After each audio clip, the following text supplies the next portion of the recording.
네, 안녕하십니까. 서울대학교 컴퓨터공학부의 이광근이라고 합니다. 제가 오늘 말씀드릴 얘기는 제가 연구하고 있는 분야에 대한 아주 쉬운 소개를 제가 최대한 해드리려고 그러는데요. 제 연구 분야는 전문용어로 정적 분석이라고 합니다. 근데 사실 제가 이 내용을 좀 쉽고 재밌게 표현하기 위해서 제가 타이틀을 컴퓨터가 정신줄을 놓지 않게 소프트웨어 정적 분석 기술 이렇게 이제 잡았는데요. 컴퓨터가 작동하는 것을 결정짓는 것은 컴퓨터에 실려 있는 소프트웨어입니다. 그래서 소프트웨어가 우리가 생각된 대로 작동하도록 준비가 되어 있으면 그걸 실행하는 컴퓨터는 우리가 예상하는 대로 작동하는 거고요.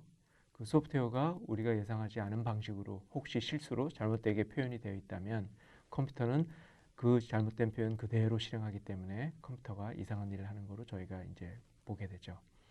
그래서 저희 그 소프트웨어 정적 분석 기술이라는 거는 그 컴퓨터에 실게 되는 소프트웨어가 우리의 의도대로 모든 경우에 잘 작성이 됐는지 그런 거를 분석하는 기술을 뜻합니다.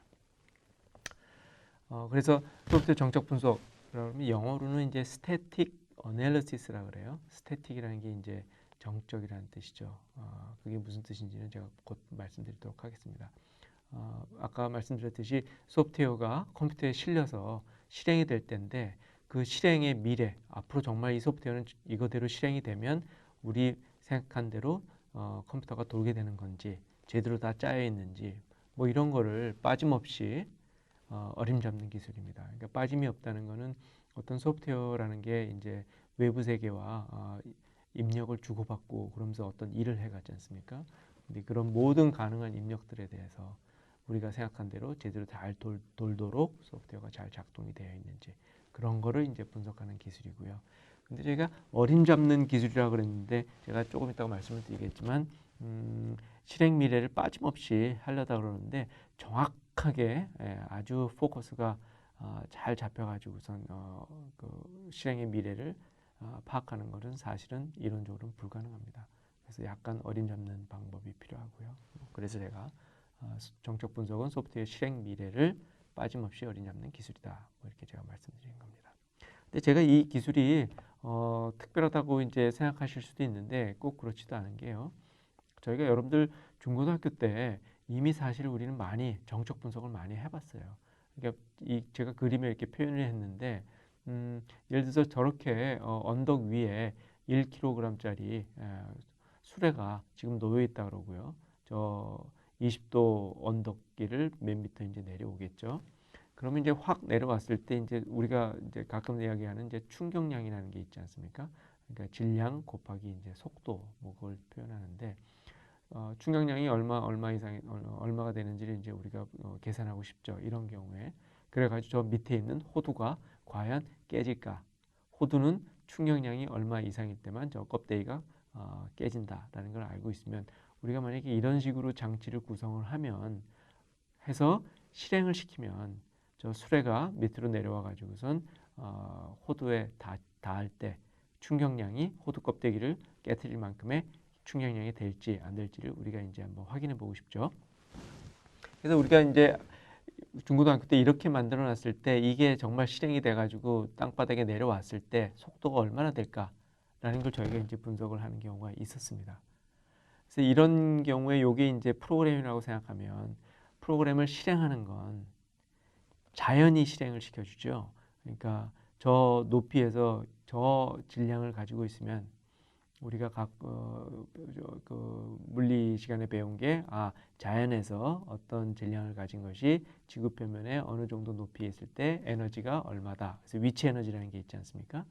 그다음에 이제 위치 에너지를 갖고 있는 물건이 이제 움직이기 시작하면 이제 운동 에너지로 바뀌고요. 그 에너지 자연에서는 또 물리학자들이 발견한 성질 중에 하나가 에너지가 변하지 않는다는 거죠. 계속 그대로 유지되는 거고요. 그래서 맨 처음에 위치 에너지가 있다가 운동하기 시작하면 운동 에너지로 변하는데 그 에너지의 양은 그대로 유지가 된다는 거죠. 그래서 그런 여러 가지 법칙들, 자연이 실행을 할 때 일어나는 여러 가지 법칙들, 물리학자나 화학자나 뭐 생물학자가 찾아낸 법칙들이 있겠죠. 그런 법칙들에 의해서 이제 우리가 저걸 이제 분석을 합니다. 저 위치에서의 그 위치 에너지하고 밑에 도달했을 때 운동 에너지하고 똑같다.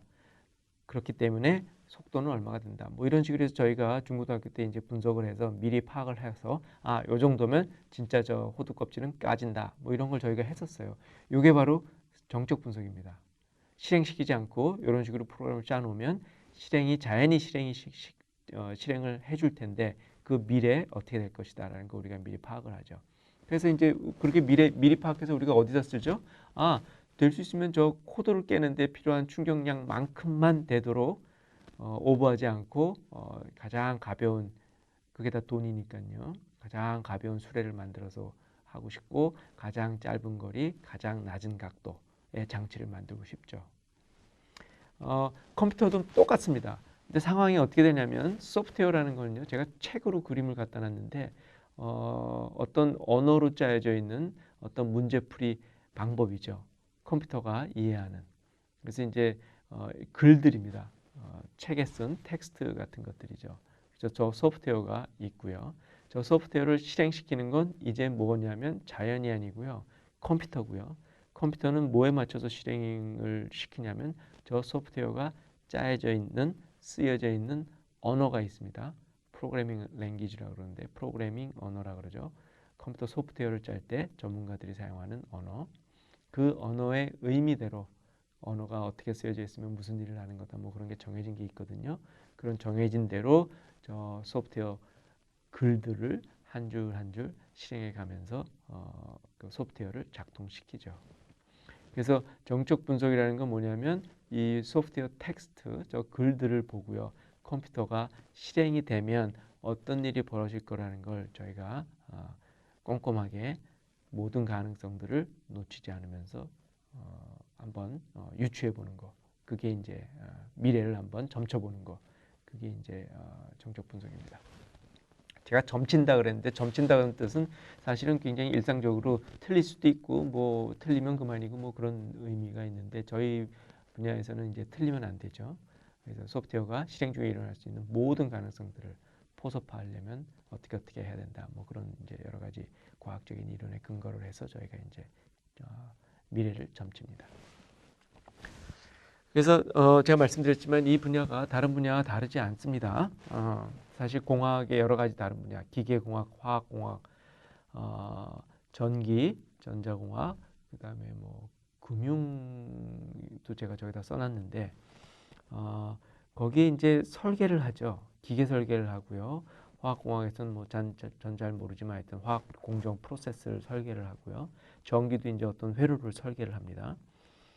그다음에 금융은 뭐 어떤 금융 상품을 설계하는 거고, 그다음에 그걸 작동시키는 건 이제 자연이 작동시키죠. 기계도 기계 장치 아까 같은 거, 화학 공정 프로세스도 화학 그 물질들이 반응할 때 어떤 일이 일어나고 뭐 그런 거에 대한 여러 가지 것들은 다 자연이 가지고 있는 성질에 따라서 이제 작동이 되는 거고요. 전자회로, 전기회로 마찬가지입니다. 금융도 뭐 굳이 사람들이 움직이는 거니까 뭐 자연이라고 볼 수 있고요. 하여튼. 그런 그 설계도가 우리 소프트웨어 분야에서 이제 프로그래밍 거고요. 말씀드렸지만 컴퓨터가 우리는 실행을 시켜주는 거고요. 그 프로그램이 짜여져 있는 언어의 정의에 따라서 다른 쪽 분야는 기계 설계나 화학 공정이나 전기 회로 장치나 그런 것들의 작동은 자연이 실행시켜주죠. 그래서 우리 물리나 화학이나 생물학자들이 찾아낸 자연의 법칙에 준해서 작동이 되더라라는 걸 저희가 이제 알고 있고요. 그래서 이제 분석할 때 저희는 이쪽에서도 여러분들이 이제 제가 가정을 하기는 이 동영상을 보는 분들은 이제 청소년들이라고 제가 가정을 하면 여러분들이 이제 대학교에 와서 전공하는 게 기계공학이나 화학공학이나 전기공학이나 뭐 이런 걸 전공한다 그러면 항상 배워야 되는 게 어떤 수학적인 기반을 배웁니다. 왜 그러냐면 그런 것들이 설계를 하고 나면 자연이 실행시킬 텐데 그게 어떻게 될지를 미리 분석하는데 우리가 수학이라는 도구를 씁니다. 어떤 작동에 대한 어떤 방정식이라고 제가 표현했는데 이런 걸 써가지고 미래를 이제 저희가 기술하죠. 우리 쪽 분야도 비슷합니다. 소프트웨어가 실행이 어떻게 될 거다라는 거에 대해서도 저희가 이제 어떤 모종의 방정식을 표현을 해서요. 방정식을 풀면 미래가 어떻게 될까라는 걸 저희가 이제 판단할 수 있고요. 그 결과를 가지고선 우리가 생각대로 돌겠네. 기계나 화학 장치 같은 경우는 전기전자 장치 같은 경우 생각대로 작동하겠네 뭐 이런 걸 하는 거고요. 그런 거를 할 때 저희가 쓰는 게 다른 분야 우리 중고등학교 때 했듯이 물리 법칙 그렇죠? 에너지가 보존이 된다는 법칙 그 다음에 운동량은 뭐다 위치 에너지는 뭐다 운동 에너지는 뭐다 뭐 이런 것들 지구상에서 돌아갈 때 그런 것들에 대한 법칙들이 있었죠. 항상 만족하는 어떤 방정식 같은 게 있었고요. 그런 것들이 자연과학 하는 분들이 이제 파악해 놓은 것들을 가지고 저희가 이제 사용해서 미래를 점칩니다. 이 소프트웨어 같은 경우도 사실 그 소프트웨어가 짜여져 있는 언어, 그 다음에 그것들이 어떤 논리에 의해서 만들어졌는지, 따라서 그것들이 어떻게 작동하는지를 따지려면 우리가 논리적으로 이렇게 따져야 될 것들이 있습니다. 이런 것들이 컴퓨터 과학이라는 분야에서 연구했던 여러 가지 것들을 활용해서 저희가 최대한 소프트웨어의 미래를 이제 한번 점쳐보려고 그러는 거죠. 여기 제가 보여드리지만 소프트웨어라는 게 무지 복잡합니다. 여기 있는 것 같지만 그냥 어마어마 여러 가지 것들이 얽히고 설켜 있습니다. 이 그림은 사실은 저희 분야에서는 그렇게 큰 소프트웨어도 아니고요. 어떤 소프트웨어에서 실행 과정이 뭘 하면 그 다음에 뭘 하고 어떻게 되는지를 얽히고 설킨 그 과정을 저희가 이제 표현한 건데 이렇게 복잡합니다. 무지 복잡합니다. 사실 자연물만큼 복잡하다고 저희가 이제 말씀드릴 수도 있습니다. 이 사진은 포유류의 뉴런 네트워크를 사진을 저희가 이제 인터넷에서 가져다가 저희가 보여드리는 건데 이것만큼 복잡하죠. 그런 복잡한 소프트웨어를 제대로 만든다는 건 사실 굉장히 어렵습니다. 프로그램의 규모도 엄청 커지고 있고요. 프로그램을 통해서 어떤 일을 컴퓨터가 하도록 시키고 싶은데 그 일이 단순하지가 않고 여러 가지 어떤 조건에 따라서는 어떻게 행동해야 되고 어떤 조건에 따라서는 어떻게 행동해야 되고 그런 것들이 얽히고 설켜 있어서 굉장히 복잡하죠. 그래서 소프트웨어 프로그램의 복잡도가 증가하는 속도는요. 항상 현재 우리가 돌릴 수 있는 컴퓨터 하드웨어 성능의 성장 속도보다 훨씬 더 빠르죠. 그래서 소프트웨어는 가스다라는 표현이 있습니다. 그러니까 가스는 용량 케이스가 커지면 금방 채워주죠. 그러니까 하드웨어 성능이 점점 좋아졌다 그래가지고 그래 그러면 이런 소프트웨어도 돌리자 그러고서 금방 그 하드웨어 성능을 꽉 채워버리는 소프트웨어들이 만들어지죠 쉽게. 그 다음에 아까 말씀드렸듯이 소프트웨어는요 기계가 소프트웨어 쓰여진 대로 그냥 고지고대로 실행을 합니다. 그래서 이 컴퓨터라는 게 기계가 우리가 바라는 바를 실행하지 않죠. 기계한테 써서 던져준 소프트웨어에 쓰여진 대로만 실행할 뿐입니다. 그래서 우리가 소프트웨어를 쓸 때는 이 컴퓨터가 주고받는 인풋들이 있다면 모든 가능한 인풋들에 대해서 어떻게 되는지 그 다음에 그게 외부 세계와 외부 세계에서 인풋을 받을 때 모든 상황을 고려하지 않으면은 그 소프트웨어를 실행하는 컴퓨터가 우리 현실에서 유용한 일을 하는 거라고 얘기하기가 어려워지는 경우가 많고요. 그 다음에 하여튼 사소한 실수도 하나라도 잊지 말아야 됩니다. 예를 들어서 제가 위에 장보기 프로그램 해가지고 어떻게 했냐면 우유 1리터를 사오라. 신라면 4봉지를 사와라. 그리고 쌀과 자두 사와라. 이렇게 썼어요. 근데 이게 모든 상황을 고려한 게 아니죠. 그죠? 조심해서 해야 되는데 우유 1리터를 사러 갔는데 우유 1리터가 없으면 어떻게 해요? 그런 경우는 어떻게 해야 되는지 다 일일이 써야 되죠. 신라면 4봉지 사라. 그랬을 때도 4봉지가 없으면 어떻게 해야 되는지 2봉지만 있으면 어떻게 되는지 하나도 없으면 어떻게 되는지 3봉지만 있을 때는 어떻게 될지 그리고 그러니까 다 사라는 뜻이죠. 쌀과 자두 사오기라 그랬는데 저기에 제가 일부러 쌀과 자두를 제가 이렇게 붙여서 썼는데 사소한 실수가 완전히 다른 뜻을 표현하기도 합니다. 저기 보면 쌀과 하고 띄어쓰기 자두 사오기 그러면 쌀도 사와야 되고요. 쌀을 얼마만큼 사오라는 얘기도 없기 때문에 좀 허술하긴 하지만 쌀도 사오라는 거고 자두도 사오라는 거죠. 근데 저렇게 붙였으면요. 쌀과 자두 사오기 뭐 이런 식으로 되면 우리가 튀김 과자 쌀과자를 사오는 거로 생각할 수도 있죠. 그래서 빈칸이 하나 있냐 없냐에 따라서 또 여러 완전히 다른 뜻의 그 프로그램이 됩니다. 그래서 이런 것들이 이제 우리가 할 수 있는 사소한 실수이기도 하고요. 그다음에 모든 상황을 고려하지 않은 것이기도 하고요. 소프트웨어를 이렇게 짜면 컴퓨터는 작동하다가 외부 세계와 맞지 않아 가지고선 작동을 멈추거나 우리가 의도했던 대로 쌀하고 자두를 사오지 않고 튀김 쌀과자를 사오기도 하고 뭐 이런 일이 벌어지는 겁니다. 이런 것들이 이제 그 미래에 일어날 것들에 대해서 우리가 한번 파악할 수 있는 사항들이고요. 이런 거를 우리가 이제 어떻게 분석할 수 있는지 기술이 정적 분석 기술이라는 겁니다. 그 다음에 제작의 어려움이 이 프로그램 실행을 정적 분석에 대한 얘기로 이제 들어가는데 미리 완벽하게 알기가 어렵습니다. 아까도 말씀드렸지만 모든 경우를 정확하게 아주 그냥 그 초점이 맞춰가지고 정확하게 저희가 모든 상황을 파악해서 분석하는 건 불가능합니다. 그래서 사람이 어느 정도 또 해가야 되는데 문제는 이제 사람이 할 때 사람이 하는 걸 도와주는 다양한 도구가 있어가지고선 사람이 확인해가는 과정에 그 노력을 비용을 절감하는 게 필요하고요. 제가 이제 말씀드리지만 현재 이 스태틱 어널리시스 정적 분석 기술은 사실은 걸음마 수준이다. 한 3발짝 아주 초보 수준이다. 라는 걸 말씀드립니다. 제가 이런 식으로 말씀드리는 것은 여러분들이 미래에 이 분야에 대해서 공헌할 게 그만큼 많다는 말씀입니다. 네, 제가 조금 이쪽에 관련돼서 제가 말씀드릴게요. 사실 컴퓨터 분야는요, 여러분들이 지금 뭐 인터넷, 뭐 AI, 뭐 그러면서 어마어마하게 최첨단으로 발전하고 있는 게 사실이고요. 뭐 그렇긴 하지만 사실 그 밑바닥에서 기초가 되는 여러 가지 것들이 아직은 다른 분야에 비해서 사실은 미숙합니다. 다른 분야에 비해서요. 뭐 자연스러운 게 사실 저희 컴퓨터 분야의 역사가요. 한 60년에서 70년밖에 되지 않았습니다. 그러니까 기계공학 같은 거, 전기전자공학, 뭐 화학공학 그런 거 보면요. 사실 자연에 대한 우리가 연구를 해서 자연과학이 발전하고 그 기초 위에서 이제 기계공학, 전기공학, 화학공학 이런 것들이 이제 꽃을 피웠는데 그 자연과학의 그 역사가 적어도 뭐 한 200년, 300년 되죠. 거기서 여러 가지 것들이 이제 파악이 됐고 그 위에서 이제 저희가 공학자들이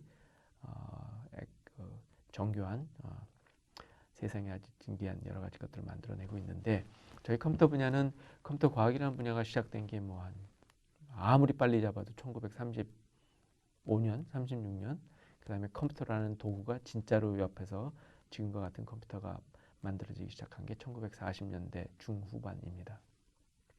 그리고 그런 컴퓨터에 소프트웨어를 만들어서 넣는다 그랬을 때 그 소프트웨어가 뭔지 어떻게 짜야 좋은 건지 어떻게 짜야 오류가 없는 소프트웨어를 만드는지 그런 거에 대한 그 연구는 뭐 50년, 60년밖에 되지 않았습니다.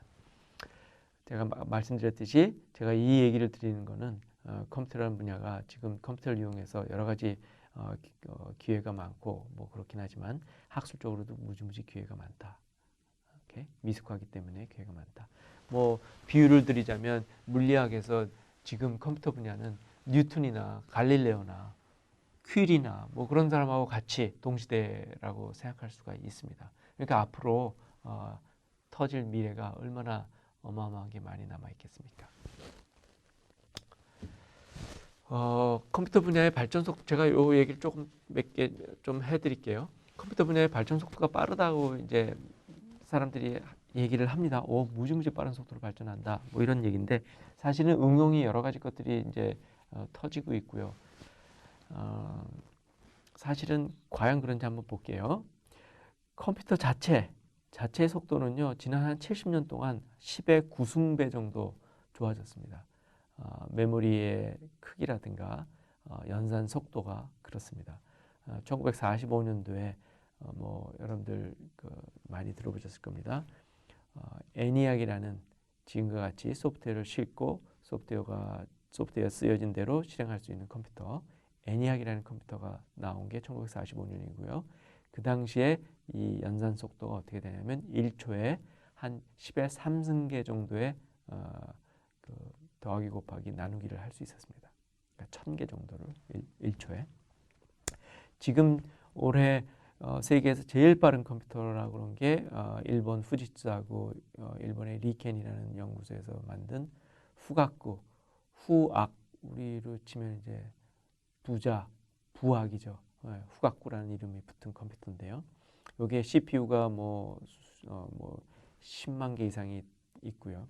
각 CPU별로 연산 속도가 어떻게 되냐면 10의 12승계 정도를 한 1초에 해낼 수가 있습니다.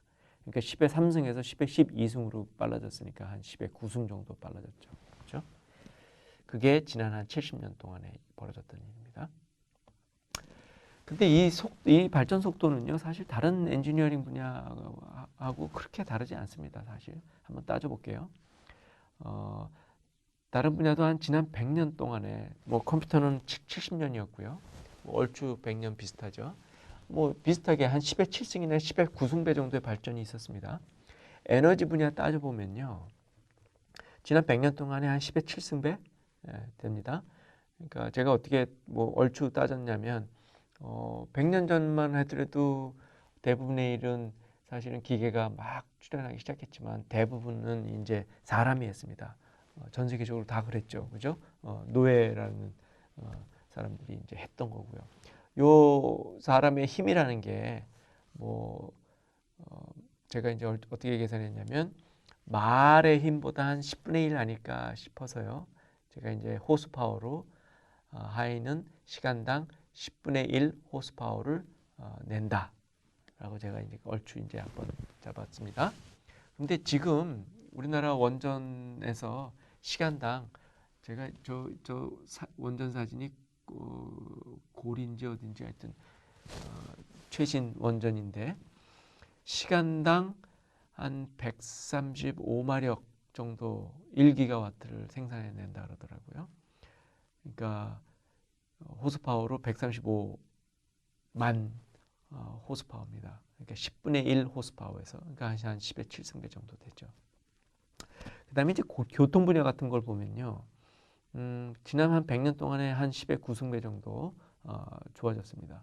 그러니까 옛날에 교통이라는 게 예를 들어서 제가 어떻게 계산했냐면 저 가마라 그랬는데 어떤 사람이 이제 가마에 앉아서 갑시다 그러면 이제 가마꾼이 그 사람을 이렇게 들어서 바퀴가 뭐 올리는 것만 제가 따졌는데 이제 지표면에서 올리는 거예요. 가마를 뭐 한 200kg짜리를 사람이 타면 이제 뭐 가마 무게 해가지고 한 200kg 해서 제가 이제 계산을 한 거고 한 1m 정도 춤으로 올리는 데까지 한 일의 양을 한번 계산해 보면 한 100줄 정도, 10의 자승 줄 정도의 일을 그 당시 이제 사람이 했고요. 100년 전에. 근데 지금은 여러분들 아시겠지만 제가 이제 뭐 조금 오래된 로켓이긴 하지만 델타 2 같은 거 지금 뭐 스페이스X에서 펠컨 뭐 굉장히 힘센 로켓이 있다 그러죠. 아니면 뭐 저 러시아나 인도나 유럽에서도 이제 로켓이 있어서 거기다가 이제 무거운 여러 가지 인공위성 한꺼번에 뭐 10개, 20개씩 실어 가지고선 지구 상공 뭐 한 500km, 뭐 600km, 700km 위로 쌓아 올린 다음에 거기서 이제 그 지구 궤도를 돌게끔 이제 갖다 놓죠. 근데 그 높이까지 올리기까지 그 무게를 높이까지 올리기까지 계산해 보면 얼추 10의 11승 줄 정도의 일을 합니다. 지금 현재 로켓이 보면은 한 10의 9승배 정도 성능 성능 개선이 좋아졌죠. 그래서 이렇게 보면 컴퓨터 분야 CPU 아까 그 컴퓨터 연산 속도라는 게 한 10의 9승 정도 빨라졌죠. 지난 한 70년, 80년에. 뭐 다른 분야도 지난 한 70년, 80년, 100년 동안에 아마 10의 7승배, 10의 9승배 정도 좋아졌습니다. 그래서 크게 뭐 우리 분야라 그래가지고선 엄청나게 뭐 빠른 속도로 인류가 겪지 못한 빠른 속도로 뭐가 발전했다는 것은 사실은 약간 조심스러운 면이 있습니다. 하드웨어는 그렇게 다른 분야와 비슷하게 발전했고요. 근데 이제 아직 다른 분야만큼 성숙되지 않은 분야가 사실은 소프트웨어 분야에 여러 가지 그 허점들이 있습니다. 많이 엄청나게 좋은 여러 가지 것들이 성능 기술 발전이 있었지만요. 크기는 굉장히 중과했죠. 예를 들어서 뭐 현재 소프트웨어 여러분들이 이제 스마트폰이나 그 윈도우나 맥이나 그 거기 컴퓨터를 쓸 때 사용하는 여러 가지 소프트웨어를 보면 오퍼레이팅 시스템이라고 운영체제라고 하는 거 아니면 흔히 쓰는 뭐 카카오톡이라든가 아래 한글 그런 거 보면 되게 수백만 줄에 해당하는 글들로 쓴 것들이 소프트웨어입니다. 그래서 이제 수백만 줄이라 그러면 보통 책으로 해서 한 100여 권 정도, 130권, 140권 정도의 글입니다. 그렇죠? 그러니까 웬만한 뭐 인류가 썼던 어떤 대하 소설보다도 훨씬 크죠. 심지어는 뭐 수억 줄짜리입니다. 10,000권 정도 되는 글들이 소프트웨어에 해당되는 거고요. 그러니까 아까 제가 그림으로 보여줬듯이 이런 10,000권, 수백 권짜리의 그 글들이 컴퓨터에게 어떤 경우에 무슨 일을 하고 어떻게 하고 뭐 그런 것들이 표현되어 있는데 그게 실수가 없을 수가 없죠. 그런데 하여튼 그래서 이제 이런 규모로 이제 했는데 많이 미개한 이유가 아직 뭔가 다른 분야에서 이루어놓은 것을 아직 이루지 못했기 때문입니다. 그게 무엇일까요? 제가 맨 처음에 보여드렸듯이 이제 여러분들이 힌트를 이제 받으셨는데 다른 분야에서는 다른 분야를 설계하고 그게 어떻게 될지를 미리 분석하는 게 어느 정도 되어 있고요. 반면에 소프트웨어는 그게 아직은 좀 약합니다. 네. 그래서 다른 분야 한번 따져보면 기계를 설계하고요. 그 기계를 만들기 전에 확인하는 거 미리 제대로 작동할지를 확인하지 않고 곧바로 공장에 가서 밀링 머신 돌려가지고 기계를 만들지 않습니다. 검증할 수 있는 방법이 좋은 것들이 여러 가지가 있죠. 그 다음에 전기전자 회로 같은 것도 마찬가지. 그 다음에 건물 짓는 경우도 마찬가지. 화학공장 공정 프로세스 디자인하는 것도 마찬가지. 이때 실행하는 것들은 다 다시 말씀드리지만 자연이 실행시켜주고 자연의 어떤 법칙들을 이용해서 우리가 그런 것들을 이제 예측을 하죠. 사실은 이게 이제 우리가 모든 공학의 모든 분야가 마찬가지죠, 그죠? 만든 것이 의도한 대로 움직일지를 어떻게 미리 확인할 수 있을까? 확인하고 싶어 하죠, 그죠? 생각대로 돌지 확인하지도 않고 만드는 건 뭐 없습니다. 사실 제가 가로 안에 제가 표현했는데 일상에서도 항상 우리가 하는 질문과 답이죠. 입학시험이라든가 입사시험 뭐 이런 게 있는데 이게 뭡니까? 학생이 대학교에 입학하거나 대학교를 졸업하고 어떤 회사에 취직을 할 때 취직하기 전에 이 사람이 입학하기 전에 이 학생이 정말 훌륭한 학생으로서 대학생으로서 훌륭한 직원으로서 우리 회사에 우리 대학에 우리나라에 좋은 일을 할 수 있는 사람인지를 미리 확인하고 싶은 거죠. 그죠? 뭐 항상 틀리고 뭐 말도 안 되는 거긴 하지만 궁합이라는 게 그런 거죠. 또 그죠? 결혼하기 전에 뭐 이런 거 요새 하는지 모르겠지만 이 사람하고 결혼하면 결혼 생활의 미래가 정말 행복할지 어떤 문제가 있을지 미리 우리 확인해 보고 싶죠. 그다음에 제가 농담 삼아 클럽 관리라 그랬는데 여러분들이 이제 커서 대학생이 돼서 그 클럽에 놀러 갔을 때 미리 어떤 사람이 너는 들어가지 못합니다. 뭐 그런 거를 이제 미리 걸르죠. 왜? 너 들어가봤자 클럽에서 제대로 놀지도 못하고 분위기 망쳐 들어오지 못해. 뭐 이런 미래에 대한 확인을 좀 하고 입장시킵니다. 뭐 이런 것들 뭐 우리가 일상 하고 싶어하고 모든 공학 분야에서 뭔가를 만드는 경우에 우리가 모두 하고 싶어하는 게 이제 스태틱 어널리시스라는 겁니다. 소프트웨어 분야에서도 이 질문을 다시 하면 작성한 소프트웨어가 오류라고 제가 이제 좁혀서 말씀드렸는데 우리의 생각대로 돌지 그거를 자동으로 미리 오류가 있다면 찾아주거나 없으면 없다고 확인해주는 기술들. 요게 이제 우리가 꿈꾸는 기술이죠. 그래가지고선 여러분들 아시겠지만 우리 주변의 모든 것들을 움직이는 건 소프트웨어입니다. 사실 뭐 자동차를 움직이는 여러 가지 것들이 또 소프트웨어일 수도 있고요. 앞으로 뭐 미래 그 뭐죠? 자동으로 자율주행 자동차 뭐 말할 것도 없고요. 미래도 아니죠. 이미 닥쳐와 있죠. 어느 정도는 뭐 지금 비행기 타시면은 그 장거리 갈 때 운전하는 건 다 컴퓨터가 하고요. 국방 쪽에서 필요한 여러 가지 것들이 다 소프트웨어로 작동되는 경우 많고요. 그 다음에 우리 일상에서 뭐가 있죠? 그 전화 걸면 그 전화번호에 해당되는 거로 연결시켜 주는 거, 그런 거 다 소프트웨어가 하고 있고요. 그렇죠?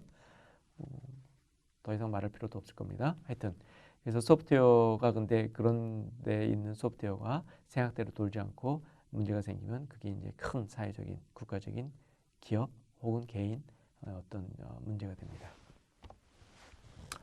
그래서 다시 이제 돌아왔는데 정의로요. 이 스태틱 어널리시스라는 분야가 뭐 하는 분야냐? 그런 걸 이제 하고 싶어 하는 분야입니다. 프로그램 소프트웨어의 실행 성질, 미래가 어떻게 될지를 미리 실행 전에 자동으로, 사람이 하지 않고요. 안전하게 모든 경우를 다 포섭하면서 해보고 싶다. 이런 거를 이제 연구하는 분야가 정적 분석입니다. 그래서 비유를 들자면 정적 분석 장치가 어떤 거냐면 우리 예를 들어서 MRI나 fMRI나 PET 같은 장치입니다. 우리 몸이 들어가면 몸속에 어떤 상황을 다 가르쳐 주죠.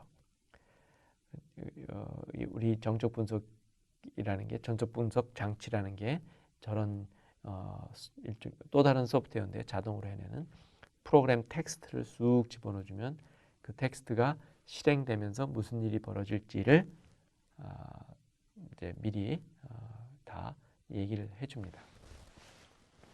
근데 이제 여러분들이 생각하시기에 교수님, 소프트웨어가 실행될 때 인풋이라는 게 쭉 있는데 그냥 인풋대로 한번 쭉 돌려보면 되잖아요. 그게 뭐 대단하게 어려울 것 같지는 않은데요. 라고 이제 질문하실 수가 있습니다. 근데 이제 소프트웨어가 가질 수 있는 입력의 개수가 따져보면요.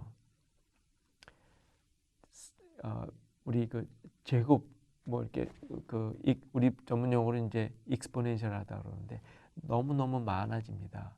그러니까 인풋을 받는 곳이 예를 들어서 두 군데가 있고요.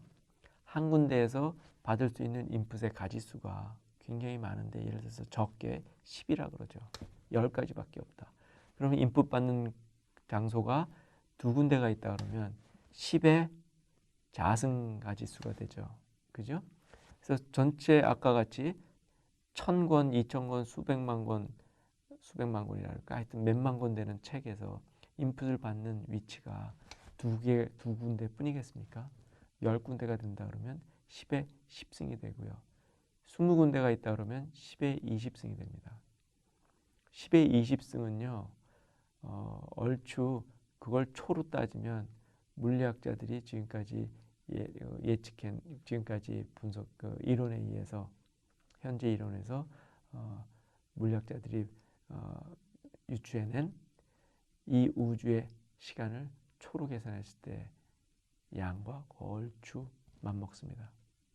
그러니까 컴퓨터 소프트웨어가 가질 수 있는 모든 가능한 인풋의 경우들의 가지수가 무지무지 많고요. 그 다음에 각 인풋의 경우에 소프트웨어를 일일이 다 한번 실행해 본다 그래도 소프트웨어는 실행 중에 끝나지 않는 경우가 많습니다. 그래서 제대로 도는지를 확인하려면 끝이 나야 되는데 소프트웨어는 끝이 안 나는 경우가 많습니다. 여러분들이 키는 카카오톡은요. 일단 실행시키면 끝나지 않는 소프트웨어죠. 어떤 인풋을 받아가지고선 끝나라는 인풋을 받았을 때나 끝을 내지 항상 켜있죠. 아래 한글도 마찬가지고요. 하여튼 그렇습니다. 그래서 단순히 인풋의 모든 경우마다 한번 돌려보는 게 현실적으로 가능한 건 아니죠. 그런 거를 현실적으로 가능하게 그 다음에 모든 경우를 포섭하면서 해내고자 하는 기술이 이제 스태틱 어널리시스라는 기술입니다. 그래서 정적 분석의 예를 한번 간단한 경우를 한번 따져볼게요. 뭐 이런 겁니다. 예를 들어서 프로그램이 요 간단한 요 숫자 계산하는 식이라 그럽시다. 이런 프로그램은 없지만 이런 거를 한다 그랬을 때 이게 정확하게 어떤 값이 난다는 건 뭐 계산해 보면 되지만 계산하기 전에 얼추 가능성들을 틀리지 않게 어림잡는 게 이제 정적 분석이라 그랬는데 예를 들어서 저거 딱 보고요. 결론 뭐 계산도 하지 않고 곧바로 우리는 맞는 답을 낼 수 있습니다. 결과는 정수입니다라고 하면 맞죠. 왜냐하면 저것들이 다 정수고요. 정수를 가지고 정수를 만들어내는 연산들만 쭉 있으니까. 그 다음에 또 조금 다른 방식으로 조금 더 정확하게 약간 더 정확도를 높여가지고서 맞는 답을 할 수가 있습니다. 그게 두 번째입니다. 짝수입니다. 저거는 우리가 계산을 정확하게 하지 않더라도 짝수, 홀수, 연산이 짝수, 홀수를 갖고 어떤 결과를 만들어낸다는 걸 알면 짝수라고 결론 내릴 수 있죠. 정확하게 계산하지 않고. 왜냐하면 짝수끼리 곱하면 짝수고 짝수끼리 더하면 짝수고 짝수하고 홀수 더하면 홀수고 뭐 이런 성질들이 있잖아요. 그런 걸 통해서 이제 알아낼 수가 있고요. 그 다음에 또 다른 방식으로 세 번째 정적 분석을 해서 10만하고 1만 사이, 마이너스 10만하고 플러스 1만 사이의 수입니다라는 것도 우리가 정확하게 계산하지 않고 할 수 있어요. 왜냐하면 저 마이너스가 있어서 이제 만들어내는 이 그 자릿수의 개수하고 뭐 그런 식으로 해서 굉장히 폭이 넓긴 하지만 이 안에 들어가는 숫자라 그래가지고 우리가 단도리를 안전하게 칠 수가 있습니다. 또 마지막에는 이제 음수입니다라고 이제 할 수가 있죠. 왜냐하면 저 음수가 만들어내는 음수를 만들어내는 저 항의 그 자릿수의 개수가 양수를 만들어내는 자릿수의 개수보다 확실하게 크다 그러면 아무리 뭐 양수를 더해도 음수로 남을 수밖에 없죠. 그래서 그런 거를 통해서 이 저 식은 음수를 계산합니다라고 이제 할 수가 있죠. 그래서 이런 것들이 틀리지 않으면서 모든 상황을 포섭하면서 어림잡는 이제 방법이고요. 이게 이제 정적 분석이다라고 제가 간단하게 말씀을 드리겠습니다. 조금 여러분들한테 청소년 여러분들한테 이 분야를 공부하려면 어떤 게 필요한지에 대해서 감을 살짝 전달해 드리기 위해서 제가 이제 슬라이드를 만들었는데 우리가 어떻게 하냐면요. 프로그램을 보고요. 프로그램의 실행이 어떻게 되는지를 사실은 아까 제가 예를 든 거는 이제 우리가 직관적으로 뭐 했던 것들이고요. 사실은 시스테매틱하게 프로그램의 실행에 대한 어떤 상황에 대해서 우리가 연립방정식을 세워요. 그리고 그 연립방정식을 풀고요. 그 푼 걸 갖고 상황이 어떻게 되겠구나라는 걸 이제 알아냅니다. 제가 이 슬라이드를 마련한 이유는 여러분들 이쪽 관련돼서 연구를 하고 공부를 하고 알고 싶다고 했을 때 해야 되는 게 수학이라는 얘기를 해드리고 싶어서 제가 이렇게 슬라이드를 만들었습니다. 방정식 세우는 거 수학 분야죠, 그죠? 네. 그래서 방정식 푸는 거 수학 분야예요. 네. 그래서 컴퓨터 소프트웨어 분야가 수학에 기대서 수학에서 수학을 잘 편하게 다루고 수학적으로 생각할 수 있는 기술이 없으면은 소프트웨어의 기술을 그 발전시키거나 그런데 공헌하기가 힘들다. 뭐 이런 얘기를 제가 전달해드리고 싶어서 그래서 여러분들 수학 공부가 반드시 필요하다. 컴퓨터 분야에 이 소프트웨어 분야에 제가 하는 분야는 뭐 큰 넓은 분야 중에 어느 한 일부분이긴 하지만 하여튼 그런 게 필요하다는 걸 제가 말씀드리기 위해서 이 슬라이드를 제가 준비했고요. 그 다음에 제가 프로그램 분석하고 프로그램 분석한다는 게 뭐냐면 프로그램을 실행하는 상황을 미리 예측하는 거고 프로그램 실행은 컴퓨터가 하는 거고 컴퓨터가 어떻게 하냐고요? 그 소프트웨어가 짜여져 있는 언어의 의미대로 실행하는 거고요. 그래서 아까 방정식을 세우고 뭐 그런 걸 했을 때 어떻게 세우냐면 어떤 언어에 있는 프로그래밍 언어, 프로그램 소프트웨어를 짰던 그 언어에 대한 여러 가지 성질이라든가 이론 아니면 심지어는 뭐 어휘라고 표현했는데 어떤 개념 같은 걸 사용해서 저희가 이제 방정식을 세우죠. 그럼 이제 방정식을 세울 때 이 방정식이 프로그램 소프트웨어가 실행되는 모든 가능성들을 다 포섭하도록 방정식이 세워져야죠. 그죠? 어떤 걸 하나를 빼고선 방정식이 만들어지면 곤란하죠.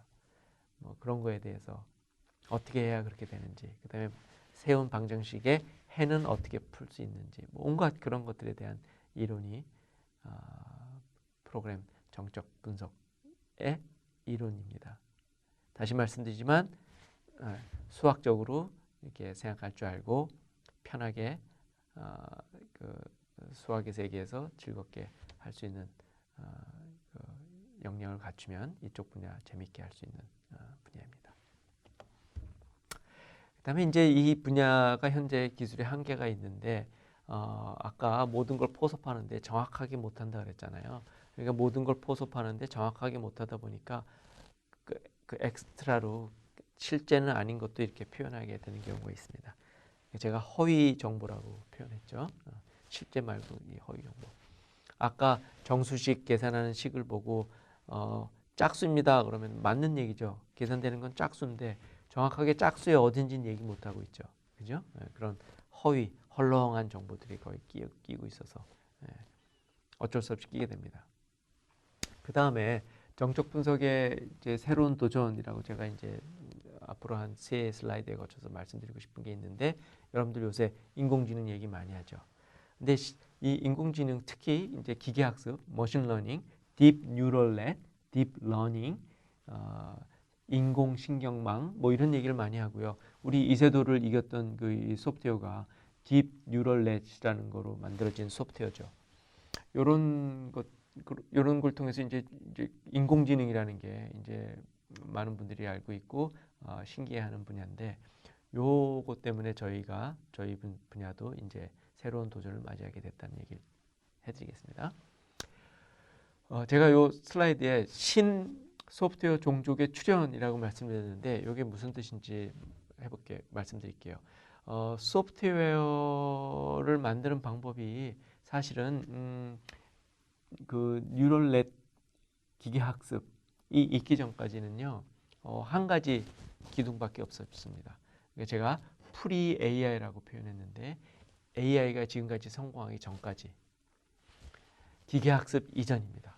이전까지 프로그램 소프트웨어라는 건 이제 우리가 사람이 어떤 언어로 무슨 일을 하는 해결하는 방법을 하나하나 빈틈없는 논리로 이제 쓴 거죠. 사람이 쓴 겁니다. 그래서 그 사람이 쓴 프로그램 텍스트를 저 책으로 제가 표현한 거 저거를 컴퓨터에다 갖다 놓으면 컴퓨터가 그거대로 이제 실행을 해주는 거였고요. 따라서 소프트웨어를 만드는 건 사람이 어떤 언어로 논리를 동원해서 이제 글을 쓰는 거였어요. 근데 이게 그래서 이제 컴퓨터한테 여러 가지 우리가 할 수 있는 것들 컴퓨터한테 시키고 그런 식으로 해가지고 저희가 이제 여러 가지 편한 일들을 많이 했었는데 현재 기계학습이 성공하기 전까지 아직 오리무중이었던 게 뭐냐면 사람은 너무나 쉽게 잘하는데 그걸 어떻게 하는지 언어나 논리로 표현하는 거에는 족족 실패했던 여러 가지 일거리들이 있었습니다. 바둑 잘 두는 것도 그런 거 하나였고요. 그것들 논리적으로 언어로 어떤 경우에 어디에다가 바둑알을 두라는 걸 표현하려고 그랬는데 그게 항상 실패했고요. 그 다음에 번역하는 것도요. 사람이 어떻게 번역하는지 논리적으로 정확하게 표현을 하려고 그랬는데 그 족족 만족스러운 결과를 만들어내지 못했고요. 그 다음에 사진을 보고 이 사진이 고양이 사진이냐 개 사진, 강아지 사진이냐라는 걸 판단하는 것도요. 사람은 너무나 쉽게 하는데 컴퓨터한테 언어를 통해서 논리적으로 조건들을 표현하려고 그러면 항상 실패했습니다. 사람은 너무나 잘하는데. 그래서 이걸 어떻게 하냐 그랬을 때 최근에 이제 인공지능이 성공을 보인 게 잠깐만요. 제가 요게 이제 말씀드린 거고요. 다음 다음 파트가 이제 포스트 AI 기계학습이 이제 해낸 거죠. 요거는 제가 트레이닝, 에코리즘 이렇게 썼는데 트레이닝이라는 건 뭐냐면 아까 같은 경우에 사진을 보고 고양인지 강아지인지를 판단 못하는 거 그거를 어떻게 판단하는지를 논리적으로 언어로 표현하려고 했더니 항상 실패했어요. 최근에 성공했던 방법이 뭐냐면 고양이 사진을 지구상에 있는 건 다 갖다가 컴퓨터에다가 넣어주고요. 컴퓨터는 대신 우리는 어떤 소프트웨어를 짜냐면 어떻게 학습하라는 논리적인 방법을 언어로 써서 컴퓨터에다가 싣고요. 그 컴퓨터에다가 주는 입력은 고양이 사진만 자꾸 줍니다. 그러면 컴퓨터가 얼추 우리가 짠 학습 머신러닝 알고리즘에 의해서 돌아서 어떤 게 나오냐면 그것만 보면 그것도 일종의 언어로 짜여져 있는 소프트웨어이긴 하지만 굉장히 로우 레벨로 짜여져 있기 때문에 우리가 이해하는 논리의 조건에 따라서 어떤 경우에는 어떻게 한다는 것을 표현하기는 그 이해하기는 되게 어려운데 하여튼 어떤 소프트웨어를 컴퓨터가 자동으로 만들어냅니다. 그게 이제 기계 학습을 통해서 소프트웨어를 만들어내는 방법이에요. 그게 이제 성공을 하죠. 그게 이제 그 기계학습 기술이라는 거죠. 그러니까 소위 말해서 서당계 5만 년 훈련 기술이라고 제가 이제 농담같이 얘기를 하는데 수많은 정답 예시를 통해서 결과 소프트웨어가 자동으로 만들어지는 거고요. 이게 이 소프트웨어의 그 종족이 특이한 게 굉장히 로우 레벨입니다. 이것만 보면 얘가 어떤 조건에 어떤 식으로 판단을 해가지고선 개인지 고양인지를 판단하는지를 우리가 이해할 수 있는 레벨의 그 추상적인 레벨에서 이제 이해하기는 굉장히 어려운. 뭐 예를 들어서 뭐 어떤 장치인데 분자 구조로만 표현한 장치예요. 그러다 보니 이게 뭐가 눈이고 뭐가 어떻게 돼서 어떤 판단을 하고 뭐 그런 줄 전혀 알 수는 없는. 그렇지만 돌려보면 얼추 대부분 고양이 사진을 주면 고양이라 그러고 강아지 사진을 주면 고양이가 아니라 그러고 뭐 이런 만족스러운 결과를 내죠. 이런 게 이제 최근에 만들어지고 있는 기계학습에 의해서 만들어지고 있는 소프트웨어들입니다.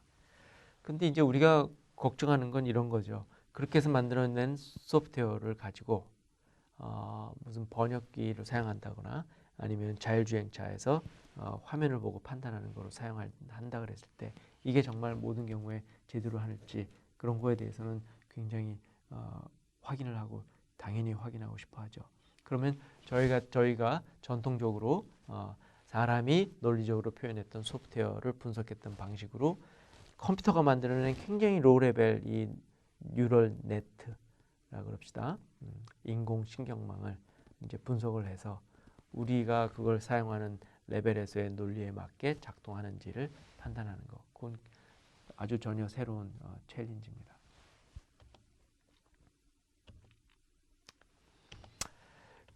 그래서 이제 제가 말씀드린 게 제가 다시 돌아가면 이 신소프트웨어 종족이 출현 AI 딥 뉴럴 넷 소프트웨어 컴퓨터가 만들어내는 굉장히 로우 레벨 이 소프트웨어가 만들어져서 이 소프트웨어를 사용하고 싶어 하는데 과연 이게 우리가 생각대로 돌지 우리의 생각은 이거보다 훨씬 더 상위의 레벨에서 가지고 있는 로직이거든요. 이건 무지무지 로우 레벨이고 이 로우 레벨에서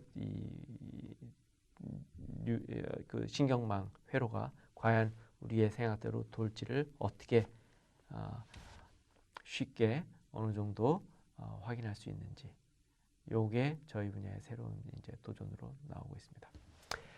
여기까지 제가 말씀드리는 게 저희 분야 정적 분석 기술에 대한 소개를 제가 말씀드렸고요.